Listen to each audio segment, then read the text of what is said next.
CFAM, and the list of worksheets that are available are listed in a columnar form here. So in the list view, you have a list of pre-built worksheets. We're going to start with the expense worksheet. So you've got expense 1 through 6, and these are aligned with the budget unit sections or codes that all expenditures for Arkansas schools are to abide by.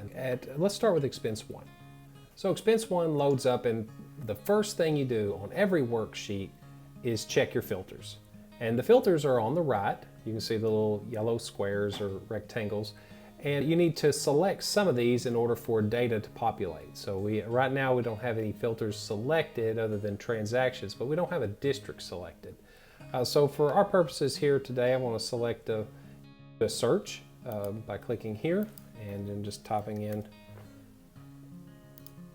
the start of it, and then you can select your district.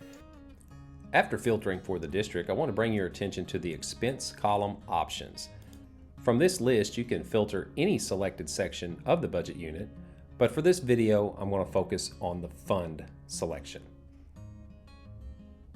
Now, I want to focus on just the one fund of food service. I've already filtered out down to a district and to a specific fund with food service. We are showing all 5 of the previous years, and I wanted to see all 5 because I want to do a comparison. I want to show you how expense 1, even just looking at this one, the first number in the budget unit, the fund number, that's 1 through 8, and you can see what each of those funds represent. It's listed out beside it.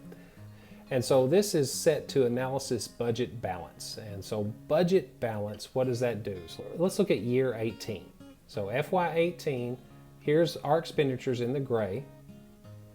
And then the red line represents the budget. And if you hover over it, you see the little placard or pop out that shows you that the budget was $3.4 million, but we only expended $3.3 million. Anytime you come under budget on your expenditures, that's a great thing. So all is looking good, but I wanted to take you to the one that's obvious, and that's a lot more expenditures, kind of give you some reasons why. So this may jump out, if you're looking at your district and you may say, whoa, why all of a sudden was FY22 so much higher? And I know that they were building some new junior highs. And in those new junior high schools were new kitchen equipment, new cafeterias. And that is an eligible expenditure with Fund 8. And so that was applied for and approved with the child nutrition unit. That's why there's a large expenditures, more so than previous years in FY22 versus 21 back to 18. You can change the analysis. There's some even more to be done here on this just one sheet. And if I wanted to look at the dollar amount spent per student based on the average daily membership of Q3 of the current year. So the current year is 22, but once it's released, 23 will appear.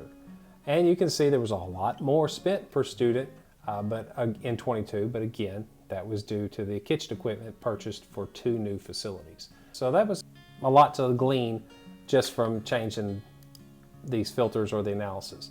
The red line will always be the budget, so even though I changed the analysis, some of that information will still be available, visible on the chart above. But it just kind of takes the data and shifts it in different ways to answer your questions or analyze this in the way you want. And that is expense 1.